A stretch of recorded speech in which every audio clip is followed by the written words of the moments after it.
On today's podcast for Immunity Group Australia, I would love to welcome a very special woman, Emma Sutherland. Emma is from Studio U, and this is one of Australia's hidden secrets, gems in the functional medicine space. Emma has been in this space for a very long time, and to be honest, I'm not sure where to start with her brilliant books, with her recipes, with her wisdom for perimenopause. There is so much that Emma knows and our listeners would benefit from. So welcome to our podcast, Emma. Thank you so much for having me.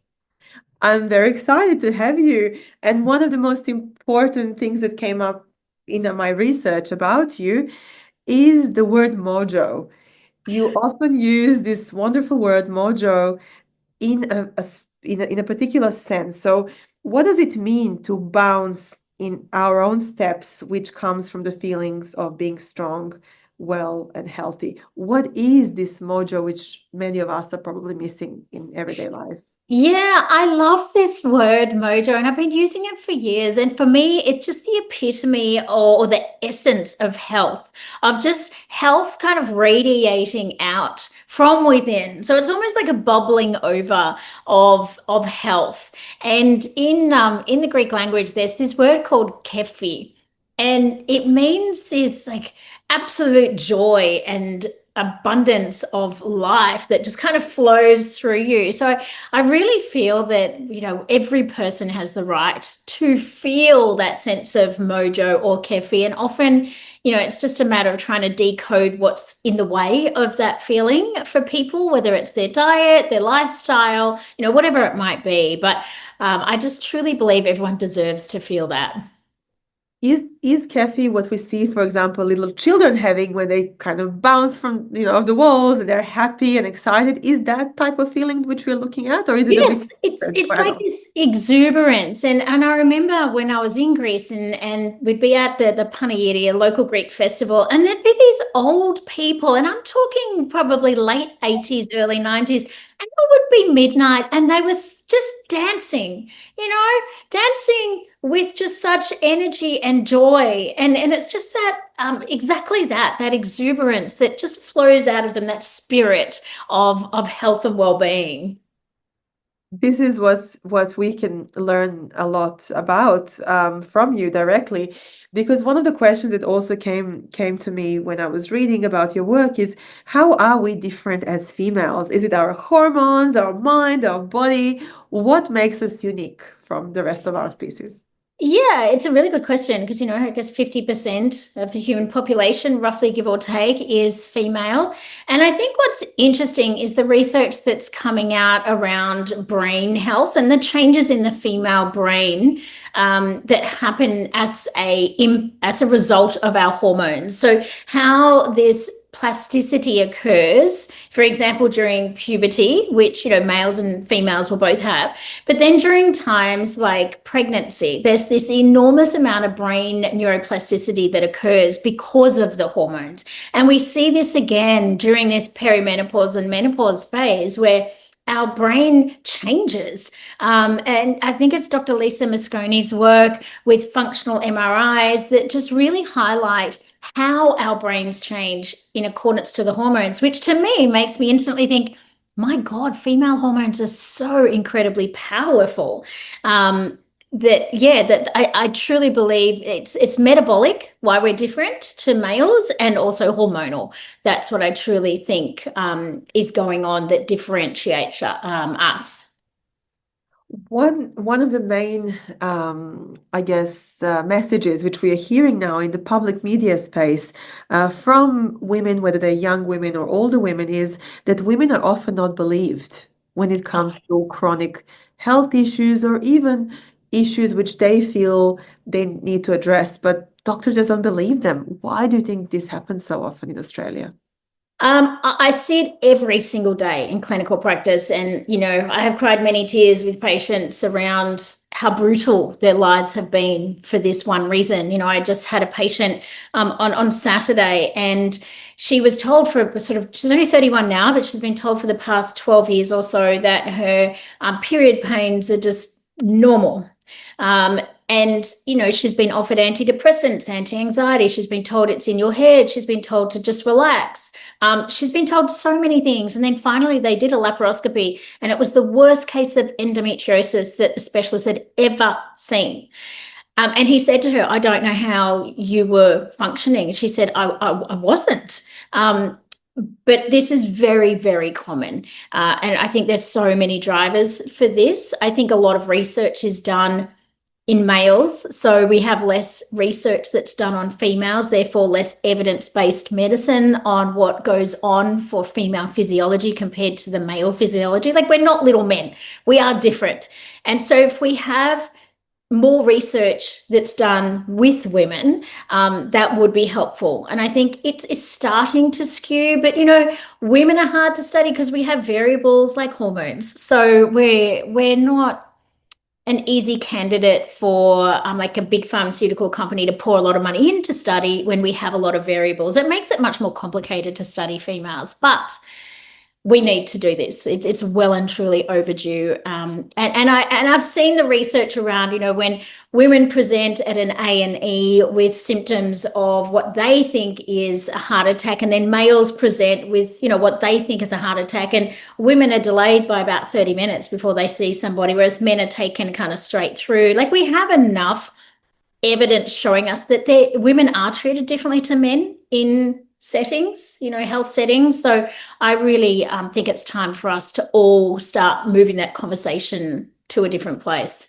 I love your championing of health equity in Yes. this particular space, not just gender equity, but looking at every individual as an individual and not as a group or subgroup, or like you said, little Yeah. men. I love that Yeah. analogy. That's a really good way, simple way of showing what the problem is with a lot of studies today. Yeah, absolutely. What about chronic stress? Because this is linked with so many autoimmune and other conditions. How and why does it impact our bodies so much? Chronic stress, if we think about it logically, right? And we think about the fact that physiologically, our bodies are the same as they were a couple of thousand years ago, right? When we didn't have all these modern day things around us, our electricity, our water that comes out of a tap, all of these things. And so our body, our physical body, has not had time to adapt to our modern environment. There's this discordance between our physiology and our environment. And so this discordance creates friction, and that friction is stress. And we're hardwired from our nervous system that when our brain senses danger or a stress, we hit that fight or flight response, we release all of the adrenaline and cortisol. It has all the downstream effects like, turning off the digestive enzymes we release, changing the motility in the gut, putting a halt on ovulation, has all of these physical effects in our body. But that activation of the sympathetic nervous system, that fight or flight, is just never turned off. It's just permanently on. And that could be switched on because we're behind in our emails. It could be switched on because we've had a disagreement with our child trying to get ready in the morning. Like, there's so many reasons in a 24-hour block that our sympathetic nervous system would be activated. Whereas a couple of thousand years ago, if we run from a tiger, yes, we have stress, but there wasn't really a lot of other reasons for us to be stressed all the time. So this chronic stress has such an impact on health, especially in relation to, hormones and the microbiome, massive impacts. An idea came to mind that a lot of individualized really problems which we are facing, we are meant to deal with them alone, whereas I guess in the past there was more emphasis on a communal approach. Yeah. Even communal wisdom when it comes to probably naturopathy or passing on knowledge from the past generations. On that note, there's so many interesting words such as nutrigenomics, homeopathy, naturopathy, nutrition. As a recipient of 2020 award in naturopathy, can you please explain to an average listener all these big buzzwords? What is what, and how do we, as regular humans, swim in this big ocean of buzzwords? Yeah, it's a great question. And I love the fact that we're kind of spoilt for choice, right? That we have so much more choice now available to us when it comes to how we look at our health and how we frame our health. So as a naturopath, we have these very distinct philosophies. And, one of them is that we want to treat root cause. And what we mean by that is that while we can do symptomatic treatment, I always use the analogy of like an onion, peel the layers off the onion and really dig deep and work out what's driving a symptom and treat the driver or the root cause rather than just treat the surface symptom. So the whole point of that is that we're aiming for resolution of health problems. We're not aiming to just fix a symptom and not look any deeper than that. And that's why, as a naturopath, we have so many things in our toolkit. We want to approach an individual and come from, a food as medicine, like a diet approach. We want to come from a lifestyle approach. We want to come from looking at their sleep, their environment, their relationships, so many factors. But that's because we're thinking about this holistic picture. And I often say to patients, think about like a big spider web. And if we start tugging just this little part of the spider web up here, the whole spider web recalibrates, right? So if we can just start tugging some little bits here and there, then overall we're going to start moving in the direction of health. So I think from that naturopathic perspective, we also have a philosophy or a belief that the body can heal itself if you're given the right tools. So doing root cause medicine, digging a bit deeper, working very holistically, on all those different levels is really critical. You're not going to go to a naturopath and just be told, take this tablet and do nothing else. It's not how we work fundamentally. I love your emphasis on nutrition and Sophia Eats book. This is probably Yes, based on your daughter's name, Sophia. that's right. I guess one of the main messages is we have to look at what's on our plate from day one, if possible. When moms come to you with all sorts of problems relating to their children, do you go back to that book or to that philosophy, and how can that help new mothers or older mothers deal with an array of issues surrounding, in particular, nutrition? It's such a big issue in today's society, and Australia is on the, we are food allergy capital of the world. We're probably becoming obesity capital of the, if not of the world, in the region at least. So how can we improve in this space? Yeah, great question, Nina. I love the expression, you dig your grave with your teeth.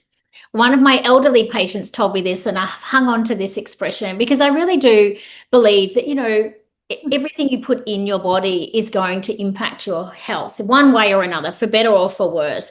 And nutrition to me is one of those foundational elements that absolutely you must cover when you're looking at health. You can't step the nutrition piece because it's fundamentally so important.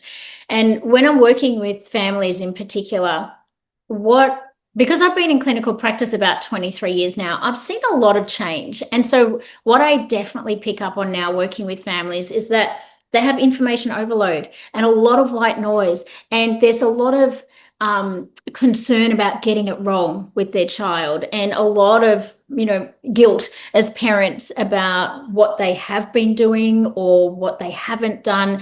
So the first thing I always do is just normalize everything and go, there's no judgment. You are where you are. We're just going to start one step at a time. And even little things that people don't think of, like, I want you to get a really good water filter. If we can't change your child's diet because there's sensory issues or allergy issues, if there's nothing else that we can do, there's always something we can do. We can get a really good quality of water. We can get a really good quality air filter in the house. We can optimize the environment. But essentially, working with families is such a joy because kids step up. And when I work with kids, I talk to them. I bring them right in and I tell them why I want them to do things, and I put it in their language, and we use a lot of like stickers and little things of anyway, lots of tips and tricks in working with kids, but you have to get buy-in from the child. That's consent is number one to change. Fundamental. Yeah. And I particularly love working with teenagers because I always say to them, like, you've got this, but do you really need mum to nag you to do this every day, or are you going to step up and do it? 99% of the time, they step up and do it. So I often think just creating space for even a little child, right, to take ownership of their health and to teach them bodily awareness. If they've got a tummy pain, it's talking to them about what might be causing the tummy pain. Maybe they're a little bit anxious, maybe they've eaten something, maybe they haven't gone to the bathroom and done a poo for 3 days. Bringing them in, teaching them about their own body and getting them buy-in as to why I want them to make changes is such a fun role, I have to say. It's I love challenging that. but fun. So it's an educational role Yeah. starting from the children themselves. Yes. Yeah, absolutely. And, I had an 8-year-old come back and see me last week, and she has remembered every day to take the probiotic I asked her to take. She's remembered every day to have like 2 pieces of fruit that I asked her to have. Like, she just stepped up, owned it, and her mum was really amazed. And I said to her, Mum, I knew she could do it. Like, she can do it. Like, kids, they're just amazing to work with when you give them opportunity. Yeah. I love your book about lunchboxes, the lunchbox guide. And I have to say to our listeners, you have a lot of free resources as well as paid resources available. So there is kind of something for everybody. What about school canteens? Do they give enough choices to our children? And is that something a parent can influence? Yeah, I'm laughing because my daughter's high school, she's in year 8 this year, they don't have a canteen. And when I found out that her high school didn't have a canteen, I was thrilled. You know why? Because it meant everyone would be taking lunch from home, which would just make it normal. I think school canteens have a long way to go. I really do. I think it's having packets, like when I'm working with families, it's like they feel that they have to have a packet in their lunchbox because everyone else does. It's so tricky for parents in this space. But I truly believe that we have to take a firmer stand with all of this. And sure, packets are okay every now and again, but fresh whole foods are always the best option for a child.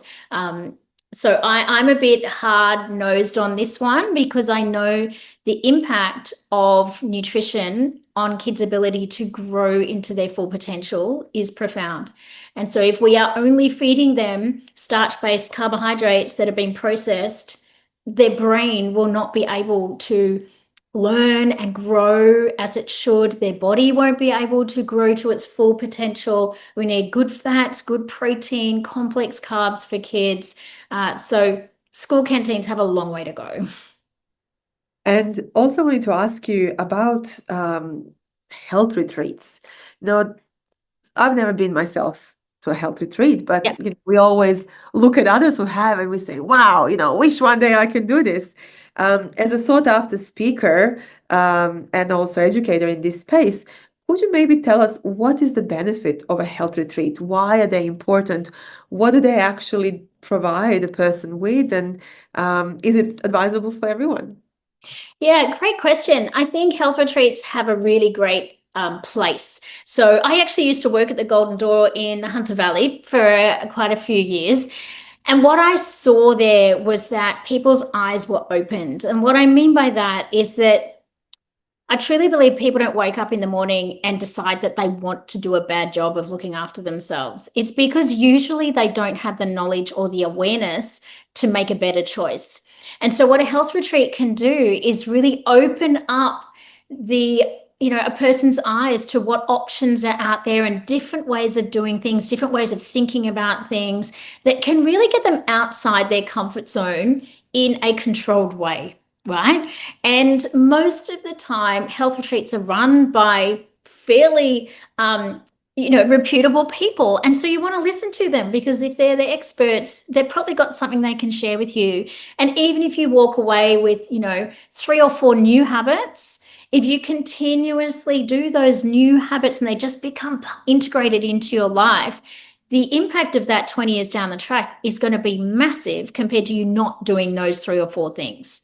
So I think it can be a really great fork in the road to go, hey, actually, I'm just going to start doing some little things regularly that I can do on a day-to-day basis to help move my health in the right direction. So I think they can be great. Yeah. So we should all give it a go. Yeah, Don't yeah, be yeah, scared of them. What about cultural attitudes? That's another question that came to mind. There are a lot of cultural attitudes, as we mentioned earlier, which are positive, but there are a lot of which are negative, and they can impact the human health in a way which is probably not optimal. How do we battle those kind of socialized cultural attitudes, and how yeah. do we balance them with good health and nutrition? It's a tough one because that also comes down to the individual's belief in their self-care and belief in their right to have good health, right? So that can be tricky. I think that social media, while it's also amazing, I think it on the flip side of that, I've seen some really unhealthy trends come off the back of social media and really impact patients' health in a negative way. And then I also think there's a lot of judgment, which I'd love to see really de-escalate in that way. Judgment about, an all or nothing approach, i.e., oh, you can't eat carbs, they're so bad for you.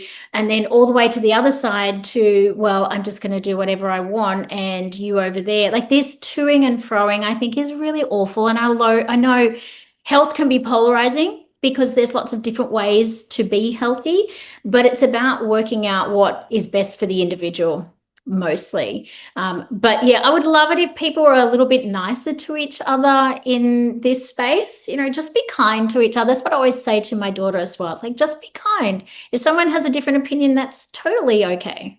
There are many different ways to Rome. Yeah. Different roads lead to Rome. Yes. Tante le vie Exactly. portano a Roma. And perhaps just to pay some attention to Greek philosophy, if we may, and ancient Greek, medicine philosophers believe that health comes through the mouth. How do you combine the ancient wisdom with your practice today? Yeah, I love this question. So Hippocrates said many, many years ago, all disease begins in the gut. And it's something that as a naturopath really resonates with me because fundamentally as a naturopath, we do believe that the gut microbiome plays such an enormous role in an individual's health. It's not the only thing, but it's usually the place where we would start when we're working with a patient. But I think that we have to pay respect to the awareness that back then was quite intuitive. They didn't have all the fancy lab studies or the gold star, research available, but what they had was thousands of years of empirical knowledge that was handed down. And you see this in every culture, whether it's traditional Chinese medicine, whether it's Korean medicine, whether it's, you see this in traditional medicine. Our indigenous population has incredible medicinal knowledge. And one thing that I do fight back against, as much like I've got a science degree, as much as I'm evidence-based medicine, we have to honor and listen to what all our forebears taught and learnt and passed on to us as well. Sometimes things in clinical practice, they work, but they haven't yet had a study on them. But we know that because we've listened and learned from people like Paracelsus or Hippocrates. Like we know from them that certain things work. So I think it's about blending the two, the modern day science with that beautiful, intuitive, empirical knowledge. I love that. And perhaps as our final question, or to conclude this sort of discussion for today, I hope you will be coming back to our podcast in the Love future as well. If you had a magic wand in Australia today, to. and if a health minister told you, Emma, here is a magic wand, unlimited resources, but you can only change one thing for human health, what would that be? I think I would always choose to start with the youngest demographic possible, because I truly believe that if you can change an individual's life for the better, if you can optimize health at a younger age, that is going to not just be better for the individual, but be better for their community, be better for Australia. Our global disease burden is humongous. It's absolutely humongous. And the bottom of whether you want to say obesity, diabetes, cardiovascular disease. As a naturopath, I'm always thinking root cause. And so I go right back to nutrition and the youngest. So I would want to see a huge, education campaign on toddlers and children, and on pregnancy nutrition for women, because nutrition starts from the moment somebody's conceived, not just from when they're born. So pregnancy nutrition and then toddler nutrition, I think would be where I would want to start. I absolutely love that. Perhaps we can have a separate session on that, because that is really another area of research where the government is putting a lot of resources, but at the same time, we are having this massive spike in childhood disease, including chronic conditions amongst children. So this is a beautiful way of finishing today's podcast with a message that we should never forget the young ones. We should start with them first. Yeah, we should always start with them first. And, just the joy that I feel when working with little ones, and, you see their health optimized, their eczema goes, that, they're not getting sick all the time, or they're no longer constipated. Like, you just see, when you see a child really start coming into their own and reaching that full potential, it's amazing. It's like they light up from the inside. Thank you, Emma. For everybody who wants to follow Emma, you can follow Emma on different websites, but I would suggest if maybe they could come to your website, if you don't mind telling our audience where to find you. Yeah, that would be great. So my website is www.studio-you.com.au. But if you just Google Emma Sutherland naturopath, I will come up pretty much at the top. We look forward to chatting again. Thanks so much for having me, Nina. Thank you for coming onto our podcast.